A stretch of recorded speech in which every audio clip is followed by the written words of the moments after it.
जी महाराज है ना, इन्होंने गदा हाथ में लेकर के बढ़िया विकराल रूप बना करके पर्वत आदि हाथ में लेकर के हम सब लोगों को एक बहकावे में रखा है। किस बहकावे में? कि मैं ऐसा ही हूं, मुझे ऐसे ही मान के भजो। हम सबको वह रूप दिखा करके चुपचाप भीतर बैठ करके अत्यंत वाष्पवारी परिपूर्ण लोचनम श्री राम कहते हुए निरंतर उसी भाव में निमग्न होकर के बस, अरे सहचरी हैं। आपको पता है श्री चारुशिला जी, श्री हनुमान जी का सखी स्वरूप है चारुशिला जी का। कथा आती है कि सूर्य उदय से सूर्य अस्त तक श्री हनुमान जी महाराज राम जी के पास ही रहते हैं, एक मिनट के लिए नहीं छोड़ते, बल्कि चरणों को गोद में लेके बैठते हैं। सभा, राम जी की सभा में भी जो कुछ भी होता है हनुमान जी महाराज ऐसे ही बैठे रहते हैं, चरण नहीं छोड़ते राम जी के, किसी को छूने भी नहीं देते। मेरा ये अधिकार है बस। और बोले इसमें आप भले स्वार्थी मानो मुझे, पर ये चरण मैं नहीं छोड़ूंगा। लेकिन जैसे ही सूर्य अस्ताचल को जाते हैं हनुमान जी महाराज की घबराहट शुरू हो जाती है। अब सूर्य अस्त हो जाएगा, राम जी कनक भवन में चले जाएंगे, अंतःपुर में चले जाएंगे, वहां सखियां मुझको जाने नहीं देती। अंतःपुर में निज निवास में तो केवल सीता जी और सब सखियों का प्रवेश है, वहां हनुमान जी नहीं जाते। तो हनुमान जी कनक भवन के द्वार तक जाते हैं तो बाहर ही चंपक लता आदि सखियां रोक देती हैं। हनुमान जी बस बस बस, अब यहाँ से राघव जी का हाथ हमें दे दो। तो फिर अंतःपुर कनक भवन की अंदर की लीला में चंपक लता जी लेकर के श्री राम जी को भीतर जाती हैं और श्री हनुमान जी द्वार पर खड़े खड़े इतना रोते हैं, इतना रोते हैं। क्यों? अब मैं रात भर कैसे रहूं, बिना राघव जी को देखे मैं कैसे समय निकालूं। रात भर द्वार पे बैठे बैठे रोते हैं और दिन भर तो राम राम बजते हैं और पूरी रात सूर्य नारायण का भजन करते हैं। हे गुरुदेव भगवान, इतना समय क्यों लगा रहे हो? आप जल्दी प्रकट हो जाइए ना, जल्दी उदित हो जाइए। आप उदित होंगे तभी मेरे रघुवर बाहर आएंगे। सुबह सुबह जैसे ही सूर्योदय हुआ राघव जी बाहर आए, देखा आंखें लाल हैं हनुमान जी की, इतना रोए हैं पूरी रात। राघव जी ने तुरंत हृदय से लगा, क्या हुआ, आप इतना रोए क्यों रात को? बोले प्रभु इसका कोई उपाय बताइए, मैं नहीं रह पाता हूं आपके बिना। मुझे रात भर इतनी बेचैनी होती है कि मुझे रात्रि की निशा, ये चंद्रमा प्रिय नहीं लगते, मैं नहीं रह पाऊंगा। मेरे लिए सोना उचित, मैं सोने के लिए नहीं आया हूं, मैं खाने पीने उठने बैठने के लिए नहीं आया, मैं केवल आपको निहारने के लिए आया हूं, आपको सुनने के लिए आया हूं। ये रात्रि का काल मुझसे सहा नहीं जाता, कृपा करके मुझे कुछ अनुभव कराइए, मैं रात में कैसे आपके साथ रहूं। तब राघव जी बोले, देखो हम गृहस्थाश्रम में हैं और गृहस्थाश्रम में कुछ अधिकार गृहिणी के होते हैं, उसमें सारे अधिकार मेरे नहीं हैं। हम पूरे दिन सबको बांट देते हैं, व्यक्ति का स्वभाव है वो दिन को बांटता है, रात्रि को अपनों के लिए रखता है। आप हमसे कहोगे महाराज जी मिलना है तो हम क्या कहेंगे? आज 2 बजे आ जाना, चलो 5 बजे आ जाना। लेकिन कोई बहुत घनिष्ठ आएगा उसको क्या बोलेंगे? चलो रात में 10 बजे बैठेंगे। हाँ, क्यों? अपनों को रात्रि बांटी जाती है, परायों को दिन बांटा जाता है। मानव ऐसे ही रहता है। मुझे बहुत परायापन लगता है कि मुझे रात में आपका सानिध्य नहीं मिलता, कृपा कीजिए मुझ पर। तो हनुमान राम जी बोले, कुछ अधिकार गृहिणी के होते हैं, तुम सीता जी से कहना, मैं उसमें कुछ नहीं कह पाऊंगा। हनुमान जी द्वार पर ही बैठे रहे, चंपक लता आदि सखियां आई, बोले क्या बात है? बोले मुझे मैया से मिलना है, मैया को बोलो मैं बैठा हूं बाहर। सीता जी से कहा, बोले लेके आओ भीतर। तुरंत हनुमान जी गए, इतना रोए चरणों में, बोले मुझ पर कृपा करो, अनुग्रह करो, मैं कैसे रहूं अपने राघव जी के साथ। सीता जी बोली, देखो पूरा दिन तो हमने तुमको दे रखा है, राम जी पूरे दिन दिखते भी नहीं हमको, पर कम से कम रात में तो इतना ध्यान रखो, हम गृहिणी हैं और ये अंतःपुर है, यहां पर सबका प्रवेश नहीं। हनुमान जी बोले मैं तप करने चला जाऊं। बोले क्या करोगे तप में? बोले तप में वरदान मांगूंगा कि मैं भी सखी बन जाऊं ताकि मुझे भी अंतःपुर मिले। बोले ये सब करने की आवश्यकता नहीं, तुम बढ़िया रहो प्रेम से। तब जैसे ही हनुमान जी बाहर आने लगे, सीता जी ने तो मना कर दिया, तो चंपक लता सखी ने हनुमान जी से कहा, सुनो आप सरजू जी के पास जाओ, इस अयोध्या नगरी की प्रथम सहचरी सरजू जी हैं, यदि वो अनुग्रह कर देंगी तो कृपा हो जाएगी। और श्री हनुमान जी महाराज इतनी विरह वेदना में सरजू जी के तट पर बैठे हैं कि जैसे ही हनुमान जी का अश्रुबिंद प्रकट होकर के ठोड़ी पर एक बिंदु बना और जैसे ही टपक करके श्री सरजू जी में गिरा, सरजू जी का जल उष्ण हो गया, गर्म हो गया, भाप उठने लगा। तुरंत सरजू जी प्रकट हो गई और प्रकट होकर के कहा, हे यमलोक के राजा यमराज, इतनी वेदना, इतनी पीड़ा क्या कभी किसी को यमलोक में होती है? जितनी वेदना, जितनी पीड़ा में ये एक अश्रुबिंद है। यमराज कहते हैं, इतनी वेदना तो यमलोक में भी किसी को नहीं होती। कौन है इतनी वेदना में? तब देखा तो तट पर श्री हनुमान जी बैठे हैं। कितनी वेदना है उनको राघव जी के दर्शन की। सरजू जी गई और जाकर, क्या बात है हनुमान? बोले, मुझे सखी बनाओ, मुझे सहचरी बनाओ, मुझे अब ये पुरुष वेश में नहीं रहना, मुझे ये बानर वेश में नहीं रहना, मुझे सखी बनाओ, मुझे अंतःपुर में रहना है, राघव जी के संग रहना है। और ऐसी कृपा कर दो, दिन में मैं हनुमान बन के रहूं, रात्रि में मैं सखी हो जाऊं। और श्री सरजू जी ने कृपा करके वीणा प्रदान की श्री हनुमान जी को, और संध्या होते ही आशीर्वाद दिया कि संध्या होते ही आप चारुशिला सखी के रूप में प्रकट हो जाओगे और अंतःपुर में श्री राघव जी की सेवा करोगे। तो दिन भर तो श्री हनुमान जी महाराज गदा लेकर के या उठा के मार, वाय उठा के फेंक दे, पूरे दिन ऐसे उग्र रूप में रहते हैं। लेकिन संध्या होते ही सूर्य अस्ताचल को जैसे जाते हैं, चारुशिला सखी बन जाते हैं और वीणा लेकर के पूरी रात श्री राघव जी को देखते रहते हैं और वीणा का वादन करते हैं। पूरी रात श्री राघव जी को वीणा सिखाते, सुनाते हैं। हमारे महंत जी कह रहे, बोले महाराज जी कभी कभी रात्रि में मैंने पूछा, मैंने कहा इतने अद्भुत हनुमान जी हैं, ऐसा हो नहीं सकता कि यहाँ कोई अनुभव ना होता हो। और मैं जो सुनना चाह रहा था वो मैंने सुन लिया।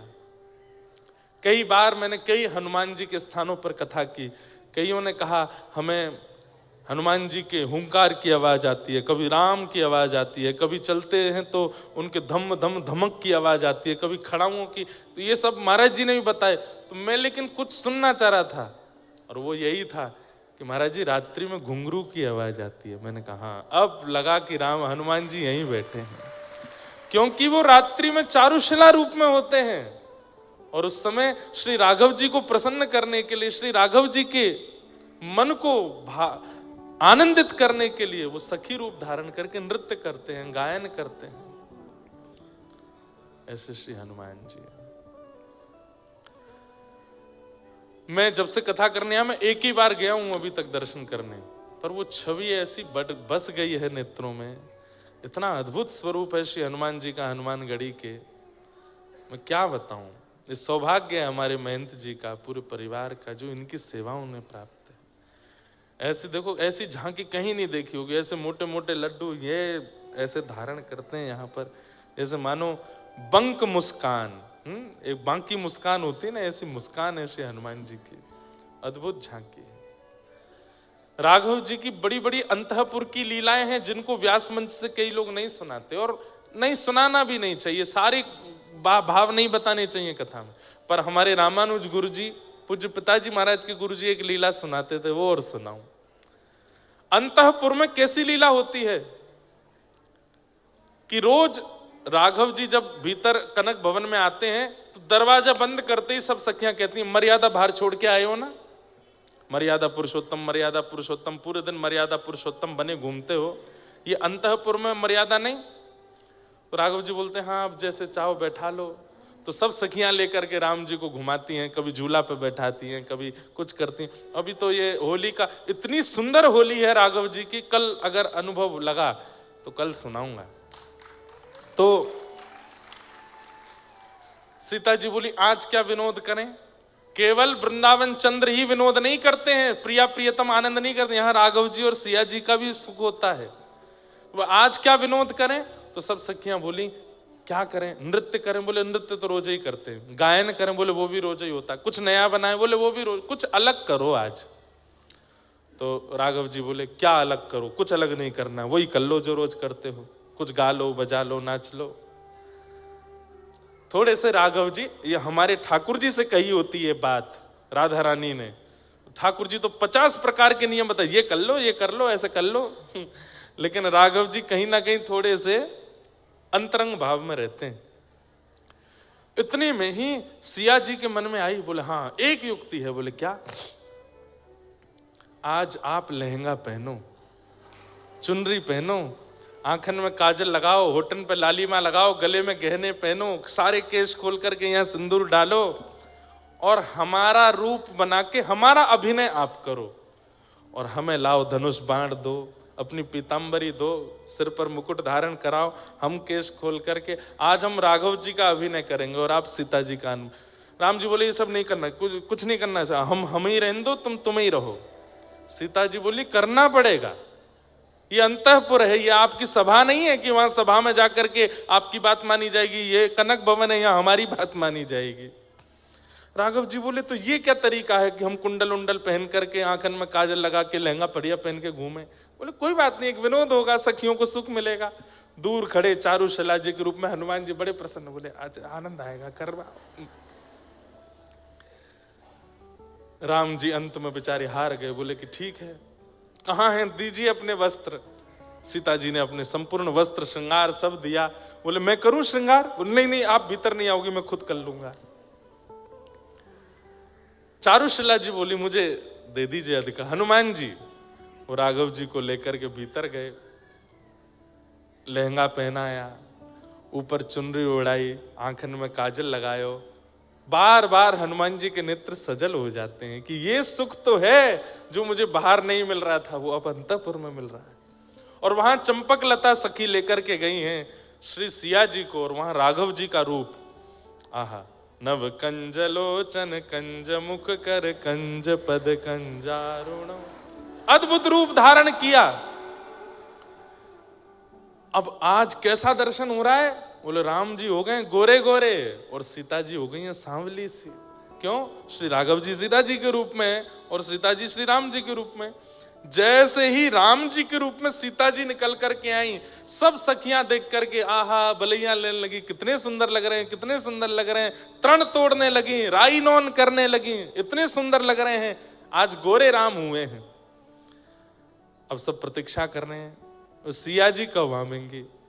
आहा, तभी नूपुरों की छम छम छम आवाज आने लगी। आहा, जैसे ही सिया जी के रूप में श्री राघव जी आए, सखीन की तो दूर की बात, राम रूप में श्री सीता जी ही मूर्छित हो गई देख करके। इतने सुंदर लग रहे हैं, इतने मनमोहक लग रहे हैं। जैसे तैसे होश में आई, होश में आकर के बोली सुनिए एक काम। बोले क्या? आज से जब तक पृथ्वी पर हम हैं कनक भवन के अंदर, आप ऐसे ही रहोगे, अब हमें ऐसे ही देखना है। राम जी बोले ये सब नहीं चलेगा, हमें आज बना लिया है, फिर कल से। वो कितने सुंदर लग रहे हैं। सखियों से कहा तुम सब जाओ, ये रूप देखूंगी तो केवल अकेली मैं। इतने सुंदर राम जी लग रहे हैं। सीता जी कभी बलैयां लेती हैं, कभी आंखों का काजल लगाती हैं राम जी को, कभी राई नौन करती हैं, आरती उतारती हैं। इतने सुंदर लग रहे हैं श्री राघव जी। लेकिन एक विडंबना, क्या? वशिष्ठ मुनि जो यदुकुल के, रघुकुल के आचार्य हैं, वो पूरे दिन तो गुरु रूप में रहते हैं, लेकिन वो जानते हैं कि राघव जी साक्षात भगवान हैं, सीता जी साक्षात लक्ष्मी हैं। तो पूरे दिन तो वो गुरु रूप में रहते हैं, आशीर्वाद देते रहते हैं राम जी को। लेकिन संध्या होते ही वो सरजू जी के तट पर अपनी कुटिया में जाते हैं और तुरंत गुरु रूप त्याग करके एक साधक बन जाते हैं और श्री राघव जी के चरणों में बारंबार प्रणाम कर, मानसी सेवा करते हैं। राघव जी को चित्त में बुला के उनको प्रणाम करते हैं। लेकिन हैं भी तो वशिष्ठ मुनि।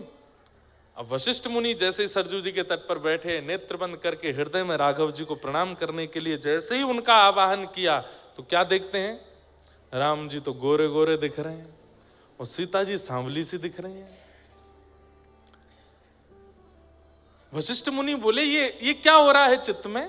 ये राम जी गोरे कैसे हो गए? ये श्याम वर्ण के ठाकुर जी गोरे क्यों दिख रहे हैं? तुरंत सरजू जी में स्नान किया, स्नान करके फिर से माला आदि करके फिर से नेत्र बंद करके जैसे ही मानसी में बैठे, सिंहासन पर गोरे राम जी बैठे हैं, बगल में चुनरी ओढ़ के घूंघट करके सांवली सीता जी बैठी हैं। बोले ये क्या हो रहा है? कहीं ऐसा तो नहीं, ये कोई संकेत है? कहीं मेरे शिष्य राम कहीं संकट में तो नहीं है? तुरंत कमंडल उठाया, पहुंच गए कनक भवन। अच्छा, गुरु जी को कोई रोक टोक नहीं है कनक भवन में जाने से, इनको कोई नहीं रोक सकता। रात्रि अर्धरात्रि का समय, तुरंत द्वार पर जाकर के सहचरियों को, तुरंत दरवाजा खोलो, गुरु वशिष्ठ खड़े हैं द्वार पे। अब सखी बोली भीतर तो सब डामाडोल चल रहा है माहौल, ये गुरु जी रात में क्यों आ गए। एक सखी ने दूसरी को, दूसरी ने तीसरी को, ऐसे करके अंतःपुर खबर पहुंचवाई, राघव जी सावधान हो जाइए, गुरु वशिष्ठ आ रहे हैं। अब ये सुनकर के सीता जी राम जी के रूप में वो तो तुरंत उठ करके गई और तुरंत लहंगा आदि सब पहन करके आ गई। और राम जी के कभी केश में कुछ फंस गया, कभी कानन में कुछ फंस गया, कभी ये बोले ये क्या हो गया, गुरुजी आ गए द्वार पे, अब मैं जल्दी जल्दी वस्त्र कैसे उतारूं।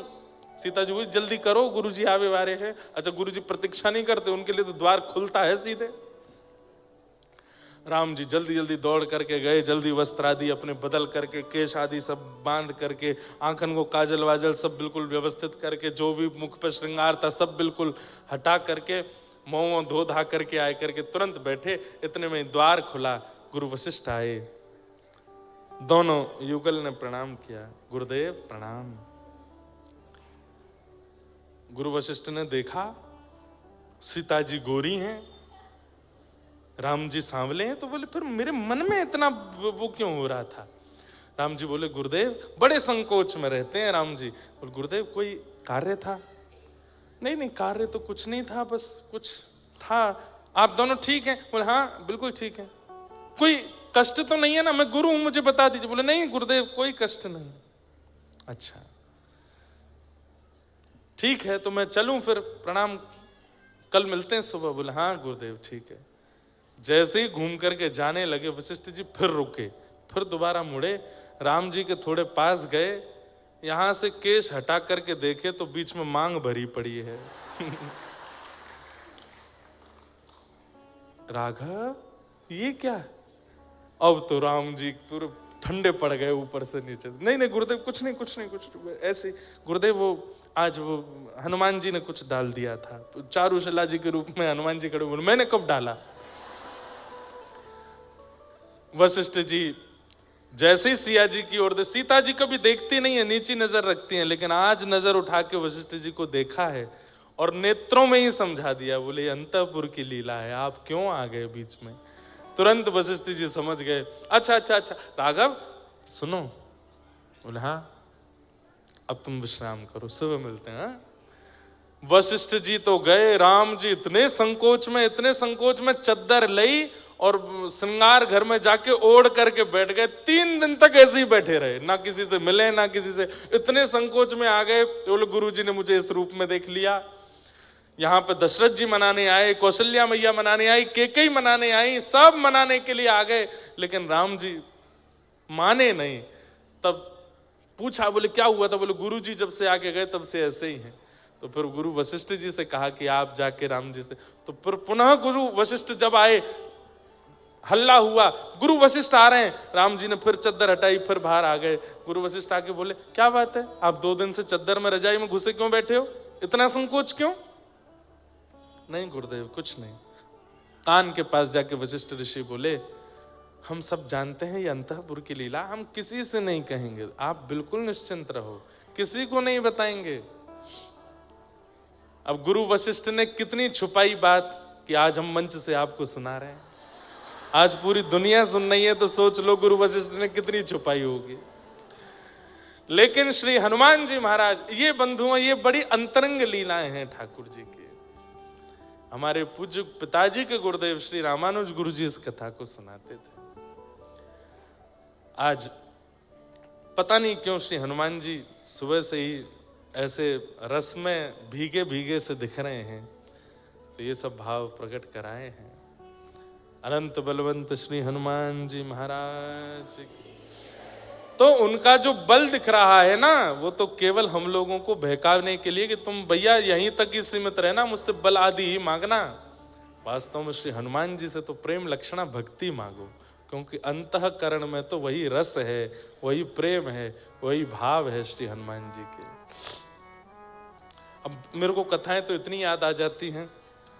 कृष्ण लीला में जो वंशी है ना, कल्याण अंक में मैंने पढ़ा था, वो श्री हनुमान जी महाराज हैं, हनुमान जी ही हैं। राम जी ने भरत जी से पूछा कि हनुमान ने हमारी इतनी सहायता करी कि हमें ऋण जैसा लगता है अपने ऊपर, उसके ऋण से हम कैसे ऋण हों। तब भरत जी महाराज बोले, अब ये इसका उत्तर मुझ पे तो नहीं है। तब बोले, तुम जब संशय में आते हो तो क्या करते हो? बोले, मेरे पास तो आपकी पादुका है, मैं आपकी पादुकाओं से संशय का समाधान पूछता हूं। तो राम जी ने अपनी ही पादुकाओं से पूछा। आपने 14 वर्ष तक अयोध्या का पालन किया है, आप हमसे पूर्ववर्ती राजा हैं दोनों, हमारी शंका का समाधान करो, श्री हनुमान जी महाराज के ऋण से ऋण कैसे हुआ जाए। तब प्रभु श्री राम जी की पादुकाओं ने आज्ञा करके कहा कि महाराज एक ही तरीका है। बोले, क्या? हनुमान जी दंडक वन में संतों को आश्वासन दे करके आए हैं कि उन संतों को आप द्वापर युग में कृष्ण रूप में मिलेंगे और वे सब संत गोपी बन करके आएंगे। दंडक वन में जिन जिन संतों से राम जी नहीं मिल पाए थे, सबकी सुध लेने हनुमान जी गए। तब सब ने रोते हुए कहा, हमको राम जी क्यों नहीं मिले? तब हनुमान जी ने सबको आश्वासन दिया, आप सब लोग चिंता मत करो, द्वापर में ये कृष्ण बन के आएंगे और आप सब ही ब्रज की गोपी बन के आओगे, ठाकुर जी आपको मिलेंगे। तब एक संत ने कह दिया, क्या आप आओगे द्वापर में? क्योंकि हम गोपी बन के आ गए, ये कृष्ण बन के आ गए, और कहीं बिचौलिया के रूप में आपने आके हम दोनों को नहीं मिलवाया तो आप आओगे? तो हनुमान जी बोले, ये तो ठाकुर जी जाने, मेरा कोई क्रम है कि नहीं द्वापर में। तो पादुकाओं ने आज राम जी को बताया, बोले कि हनुमान जी चिंता में हैं कि द्वापर में मुझे आना है कि नहीं, और वहां संतों को वो वचन दे करके आए कि वो उनको गोपी रूप में कृष्ण से मिलवाएंगे। तो इसलिए द्वापर में आप जब कृष्ण बनेंगे, आपके अधर पर विराजने वाली जो वंशी है वो महादेव का अवतार, और महादेव के रुद्रों में ही श्री हनुमान जी हैं। तो हनुमान जी ही वंशी के रूप में आपके अधर पर बैठेंगे, और जब आप प्राण पिरोएंगे तब उन सब गोपियों को खींच करके आपके समीप लाने का कार्य इन्हीं का होगा। आहा, अद्भुत अद्भुत भाव है। सबको प्रणाम करते हैं। कहां चल रही थी कल कथा? नख पे धार लियो गिरिराज नाम, गिरधारी पायो है। सुरपति पूजा मेट कृष्ण, गिरिराज पूजायो है। ओ सुरपति पूजा मेट कृष्ण, ये हमारे ब्रज के रसियां हैं। अभी होली के दिन चल रहे हैं, केवल होली में रसिया नहीं गवते, सारी लीला रसिया में है। ये रसिया है, गाइए हमारे साथ। सुरपति पूजा मेट कृष्ण, गिरिराज पूजायो है। सुरपति पूजा मेट कृष्ण, गिरिराज पूजायो। ओ 1.25 लाख मण सामग्री को भोग लगायो है। 1.25 लाख मण सामग्री को भोग लगायो। हे नख पे धार लियो गिरिराज नाम, गिरधारी पायो है। नख पे धार लियो गिरिराज नाम, गिरधारी पायो। नख पे धार लियो गिरिराज नाम, गिरधारी पायो है। नख पे धार लियो बोल गिरिराज धरने की।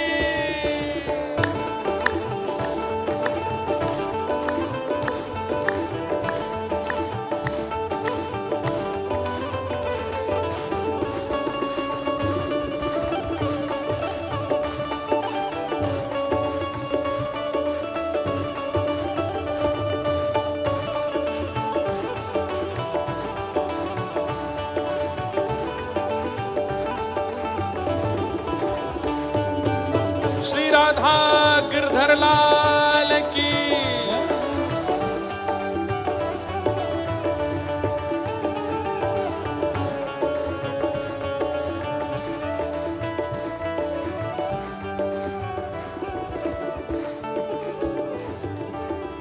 पड़ी स्वर्ग में खबर, क्रोध सुरपति को आयो है। पड़ी स्वर्ग में खबर, हाँ, पड़ी स्वर्ग में खबर, क्रोध सुरपति को आयो है।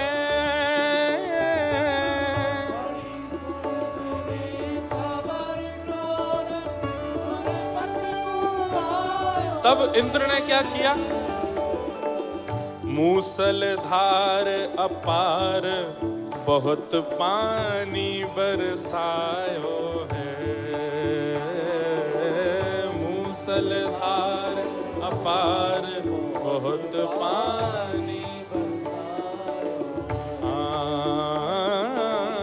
मूसलधार अपार बहुत पानी बरसायो है।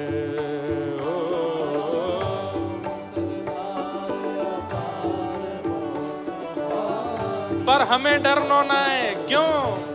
हे नख पे, नख पे, ओ नख पे धार लियो, गिरिराज नाम गिरधारी पायो है।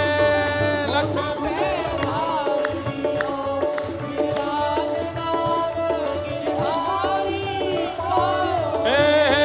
नख पे धार लियो, गिरिराज नाम गिरधारी पायो है।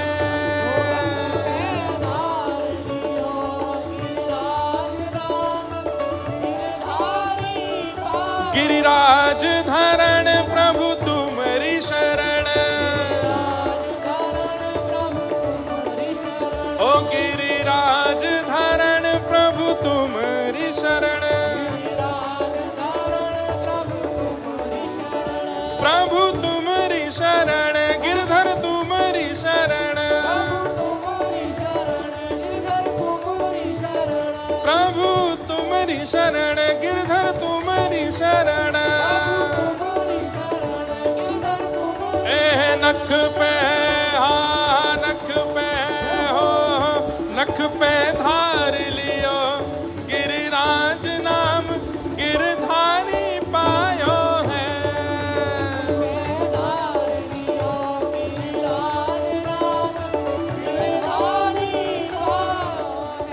और पड़ी न व्रज में बूंद, देख सुरपति घबरायो है।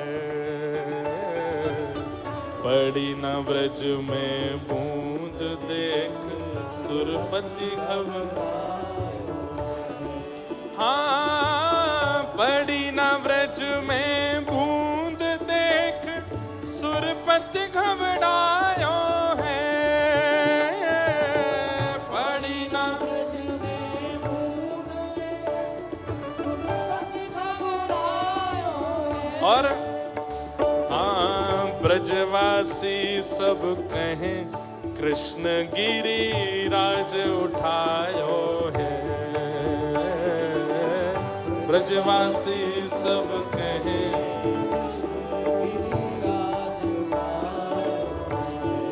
ओ ब्रजवासी सब कहें कृष्ण गिरिराज उठायो है। ब्रजवासी सब गाओ, हे नख पे, ओ नख पे, ओ नख पे धार लियो, गिरिराज नाम गिरधारी पायो है।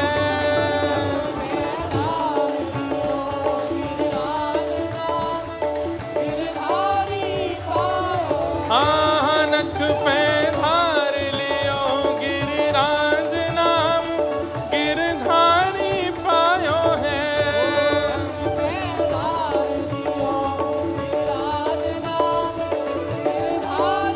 ओ गिरिराज धरण प्रभु तुम्हारी शरण, ओ गिरिराज धरण प्रभु तुम्हारी शरण,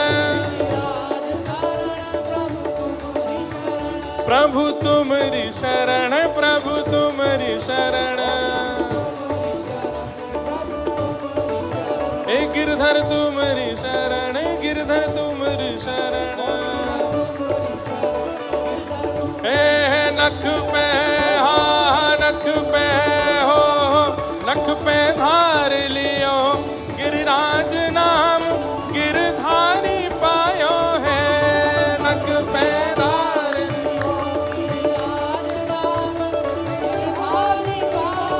हे नख पे धार लियो, गिरिराज नाम गिरधारी पायो है।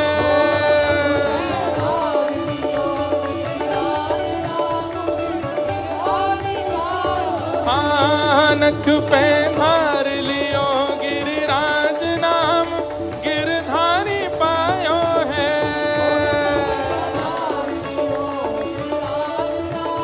बल गिरिराज धरण की, श्याम सुंदर श्री यमुने महारानी की, पूछरी के लौटा की, प्यारे।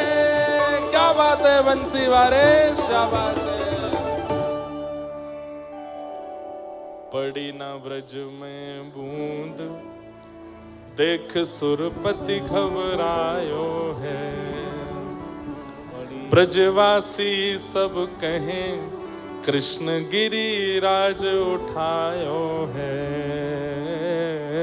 ब्रजवासी सब कहें, कृष्ण गिरिराज उठायो है। ओ नख पे धार लियो, गिरिराज नाम गिरधारी पायो है। नख पे धार लियो, गिरिराज नाम गिरधारी। 7 दिन तक, 7 रात्रि तक ठाकुर जी ने श्री गिरिराज जी धारण करके रखे। सुरपति इंद्र तुरंत चरणों में आए और आकर के क्षमा मांगने लगे। पिता गुरुस्त्वं जगतामधीशो, दुरत्ययः काल उपात्त दंड, हिताय स्वेच्छा तनुभिः समीहसे, मानं विधुन्वन् जगदीश मानिना। हे नाथ, मुझे क्षमा कर दीजिए, मुझसे अपराध हो गया। मैं आपके रूप को पहचान नहीं पाया, आपकी इस लीला को नहीं जान पाया। आप मेरे पिता हैं, मेरे गुरु हैं, आप चाहें तो मुझे दंडित कर सकते हैं। बंधुओं, इंद्र ने अपराध करने के बाद अपने अपराध को स्वीकार किया। हमारे भारत के विशिष्ट संत हुए श्री विनोबा भावे, महाराष्ट्र के, वे कहते थे कि मानव का सबसे सुंदर गुण क्या है? अपने अवगुणों को स्वीकार करना। ये सबसे बड़ा गुण है। कभी आप आजकल के युवाओं को, कभी मुझे लगता है कि हम कथा के अलावा कुछ सत्र किया करें, केवल युवाओं को कुछ समझाने बताने के लिए। कभी अवसर मिले, श्री विनोबा भावे जी के ग्रंथों को मंगाइए और उनको पढ़िए। हमारी व्यासपीठ पर बैठने में और हमारे स्वयं के जीवन में बहुत कुछ श्री विनोबा भावे जी की कृपा से है। उनको बहुत पढ़ा मैंने। उनके कई विषय राष्ट्रवाद के लिए भी हैं, पर मानव उत्थान के लिए, और क्योंकि वे गीता के ही भावों को पढ़ते रहते थे। महात्मा गांधी भी उनके पास जाते थे। बहुत सुंदर उनके छोटे छोटे प्रसंग इतने अच्छे हैं, छोटी छोटी बातें इतनी अद्भुत हैं। अब कितनी अच्छी बात है। मानव का सबसे बड़ा गुण क्या है? बोले अपने अवगुणों को स्वीकार करना, ये सबसे बड़ा गुण है। और मानव का सबसे बड़ा अवगुण क्या है? बोले अपने अवगुणों को स्वीकार ना करना, अपने आप को बहुत गुणवान मानना, ये सबसे बड़ा अवगुण है। बंधुओं, व्यक्ति शीशा देखता है तो शीशे में, शरीर में या मुखमंडल पर जो कमी होती है शीशा दिखा देता है, और उस कमी को आप ठीक कर लेते हो। कोई बाल आगे आ रहा है तो ठीक कर लोगे, आंखों के ऊपर कुछ हो रहा है तो वहां ठीक कर लोगे, नाक टेढ़ी मेढ़ी हो रही है तो सीधी कर लोगे, गहने इधर उधर हो रहे हैं तो उसको व्यवस्थित कर लोगे, कपड़ा कुछ ऊपर नीचे है तो ठीक कर लोगे। ठीक वैसे ही बंधुओं, व्यक्ति प्रत्येक दिन अपने अवगुणों को, अपने अवगुण रूपी दर्पण को देखे। मुझ में क्या क्या अवगुण हैं? क्रोध है, लोभ है, ईर्ष्या है, अभिनिवेश है, ये है, जो भी आपके अवगुण हैं, नित्य उसको यदि आप स्वीकार कर, तो मुझ में ये अवगुण है, तो यह स्वीकारीकरण आधे अवगुण को नष्ट कर देगा। व्यक्ति अस्वीकार करता है, इसलिए वह अवगुण बढ़ता रहता है, बढ़ता रहता है। आज इंद्र ने आकर के भगवान के सामने तुरंत स्वीकार किया कि मैंने गलती की, मैंने अपराध किया। अच्छा,